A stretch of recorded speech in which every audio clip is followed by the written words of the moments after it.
ভাই আমার প্রশ্ন হলো যে বাংলাদেশে আপনাকে বিরাট কোহলি নামে অনেকেই চিনে এবং দেখতে হুবহু একবার সেম দাড়ি থেকে শুরু করে স্টাইল ফ্যাশন আসলে এটা কেন আপনি বিরাট কোহলির স্টাইলে সবসময় কেন থাকেন?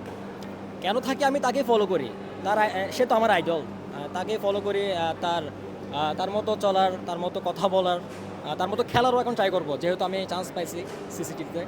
আচ্ছা আপনি কি এমনি প্রফেশন কি আপনার বলতে কি আপনি আমার প্রফেশন, আমি কোনো প্রফেশন না, আমি স্টুডেন্ট, স্টাডিতে আছি। আচ্ছা এই যে এখন এখানে আসলেন আসলে আপনি কি বলতে মানে আপনার ইচ্ছা কি মানে ক্রিকেটার নাকি আপনার অভিনয় করার ইচ্ছা? আমার অ্যাক্টিং করার ইচ্ছা আছে, মানে মিডিয়াতে থাকার ইচ্ছা। আর কোহলির যে স্টাইলটা আপনি দিয়েছেন এই কারণে তো সারা বাংলাদেশ বা বিভিন্ন জায়গায় মানুষ আপনাকে চিনে মানে এটা কি মানে তার স্টাইলকে চেনার জন্য নাকি এমনিতেই?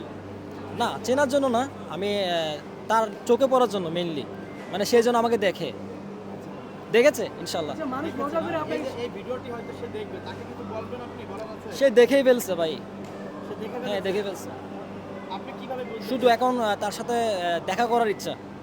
দেখা সামনে করে সে তার সাথে বাংলাদেশে কি আসবে বলবেন? ইনশাল্লাহ। যদি কখনো কোহলির সাথে আপনার দেখা হয় সরাসরি তখন আপনি তাকে কি বলবেন? মনের ভাব প্রকাশ করব। তার যে ক্রিকেটের ফ্যান আমি, এটা বলবো যে সে এত ভালো কিভাবে খেলে, কিছু টিপস নিব। আচ্ছা এই যে আপনি কোহলির মতো যে অঙ্গভঙ্গি দিয়ে আপনি সবসময় চলেন বা স্টাইল দিয়ে চলেন এলাকার মানুষজন বা পরিবারের মানুষজন আপনি কি বলেন? পরিবারের মানুষ তো কোহলি বলে ডাকে, কোহলি বলে ডাকছে, কোহলি বলে ডাকেন? কোহলি বলে ডাকে। মানে এই যে আপনি মানে কোহলির মতো কি কথা বলতে পারেন আপনি? বুঝি নাই। মানে কোহলি যে ভাষায় কথা বলে বা যেভাবে কথা হিন্দি বলে, হ্যাঁ, হিন্দি কম পারি ভাই। উনি হিন্দি যে কম পারি। অঙ্গভঙ্গি দিয়ে কথা বলে সেরকম কি পারেন কিনা?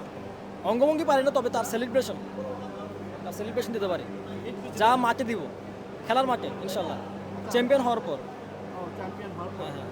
আচ্ছা এই যে আপনি অনেকেই তো বিভিন্নভাবে সেলিব্রিটি হয়ে মানে কেউ ক্রিকেট থেকে অভিনয়ে আসে এবং অভিনয় থেকে কেউ ক্রিকেটে আসে আপনি কি মানে অভিনয় করার ইচ্ছা আছে নাকি ক্রিকেট করার ইচ্ছা আছে?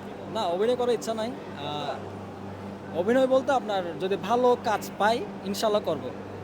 ভালো ভালো কাজ পাই ইনশাল্লাহ আপনার করব। এই স্টাইলটা দেন এটা কত টাকা খরচ হয় আপনার? কত টাকা খরচ হয়? জি জি কত টাকা বলতে আমার আমি চুল দাড়ি মাসে 4 বার কাটা লাগে আমার। মাসে চারবারে কি 4 বার কাটা লাগে। যে আপনি সবসময় তার গেটাবে থাকেন চশমাটা কই থেকে কিনেছেন? গুলিস্তান থেকে। পুলিশ থাম বা একটু একটু নিচেন আমরা দেখতে পাচ্ছি যে কোহলি যেভাবে এই যে রকেট পরে এবং যেই টি শার্ট পরে ওরকম এইগুলো কই থেকে আনে? সবগুলো গুলিস্তানের। সবগুলো গুলিস্তানের। এটার দাম কত আপনার চশমা? চশমার দাম 150। 150 আর টি শার্টের পিসের দাম? কোনটা? রকেটের দাম এই যে রকেট হ্যাঁ 50 টাকা। 50 টাকা আর ক্যাপের দাম কত? আমি তো ভাই বলেছি, একটা সাক্ষাৎকারে বলেছি না, জানার তো আমি কথাই। আসলে জানি না একটু জানার ইচ্ছা ছিল জানার তো কথাই। আপনার ক্যাপের দাম কত এটা কই থেকে কিনছেন? ক্যাপ ক্যাপ গিফট করছে। ঠিক করেছে। আচ্ছা আমাদের কোহলির যে ফ্যানগুলো আছে অনেকেই তো আপনাকে দেখে মনে করে যে সরাসরি কোহলিকে দেখে হ্যাঁ, fan। হ্যাঁ, হ্যাঁ, হ্যাঁ। তো হঠাৎ করে যদি কেউ বলে যে কোহলি ভাই তখন আপনি তাদেরকে কি বলবেন? কি বলবো, সারা দিই ভাই, আসসালামু আলাইকুম। ভাই, thank you. Thank you so much. India থেকে আসলে কোনো ভক্ত ফলো করে কিনা বা আপনাকে ইন্সপায়ার করে